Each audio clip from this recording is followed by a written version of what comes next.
आज मैं आपको भगवान श्री रामचंद्र जी के जन्म की कहानी सुनाऊंगी। भगवान श्री रामचंद्र का जन्म इक्ष्वाकु कुल में इक्ष्वाकु थे सूर्यपुत्र यानी सूर्य वंशी कुल में राजा दशरथ और रानी कौशल्या के उसमें हुआ अयोध्या नगरी में। अयोध्या नगरी सरयू नदी के किनारे बसी हुई नगरी में। तो वो मर्यादा पुरुषोत्तम राम कैसे कहलाए, क्योंकि उन्होंने सारे उम्र मर्यादाओं का पालन करते हुए, धर्म की पालन करते हुए अपना जीवन बिताया। तो धर्म की रक्षा और पालन के लिए उनका अवतरण हुआ। वो विष्णु जी के 7वें अवतार थे और हिंदू और सनातन धर्म की आधारशिला है धर्म का पालन। धर्म मतलब हर परिस्थिति में चाहे कुछ भी हो जाए, मर्यादाओं का पालन करते हुए वही करना जो कि सही है। इसीलिए भगवान श्री राम का जन्म हुआ था, ताकि वह अधर्म पर धर्म की जीत की स्थापना कर सके। भगवान श्री राम की कहानी सबसे पहले भगवान शंकर ने पार्वती माता को सुनाई थी। तो पार्वती माता को जब वो कहानी सुना रहे थे तो एक घोंसले में वहाँ पे कौवा भी था। तो पार्वती माता को नींद आ गई थी, तो वो कौवे ने पूरी कहानी सुनी। उसका अगले जन्म में काकभूषुंडी के रूप में पैदा हुआ और उसने फिर ये कहानी गरुड़ जी को सुनाई और उसी कहानी को, गरुड़ जी की कहानी को फिर काव्यबद्ध रचना की महर्षि वाल्मीकि ने। साधारण हिंदी में, अवधी भाषा में तुलसीदास जी ने उसको रचना की और वो कहलाए रामचरितमानस।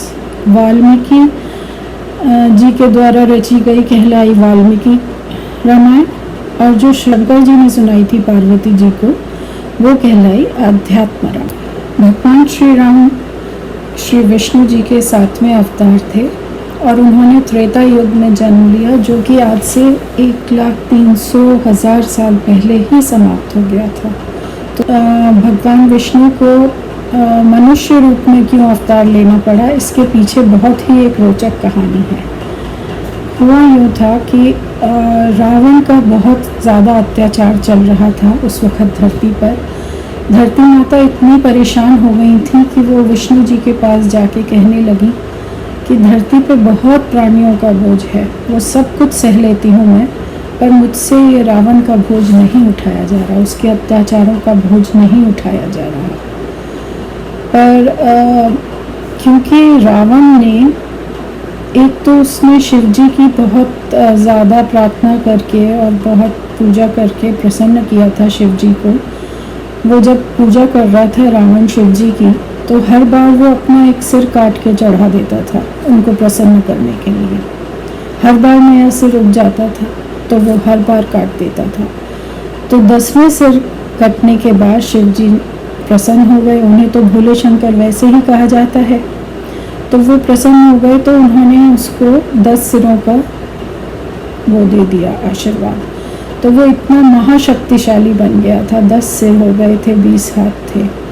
ब्रह्मा जी से उसने प्रार्थना करके और तप करके ये वरदान ले लिया था कि उसको कोई भी देव, दैत्य, दानव, यक्ष, कोई भी प्राणी मात्र उसको नहीं मार सकता, सिर्फ एक मनुष्य के। क्योंकि मनुष्य से तो वो डरता नहीं था, उसको लगता नहीं था। तो इतना ज़्यादा उसका अहंकार और अत्याचार बढ़ गया था, कोई भी देव, दैत्य, कोई भी पृथ्वी पर। तब चूंकि विष्णु जी को पता था कि ब्रह्मा जी के वर के कारण कोई देव तो उसे मार नहीं पाएगा, इसलिए उनको मनुष्य के रूप में अवतार लेना पड़ा। राजा दशरथ और जब अयोध्या नगरी पे राज कर रहे थे, वो मनु के वंशज थे, तो उनका राज्य बहुत अच्छा समृद्ध था, पर उनके कोई पुत्र नहीं था। तो उन्होंने अश्वमेध यज्ञ और एक पुत्र के प्राप्ति के लिए यज्ञ कर रहे थे। तो तो बहुत ऋषिभृंग वो यज्ञ करवा रहे थे। तो सारे देवता और इंद्र और सब लोग प्रार्थना करने पहुंचे भगवान विष्णु के पास। उन्होंने कहा कि ये इतने कुशल राजा हैं और आप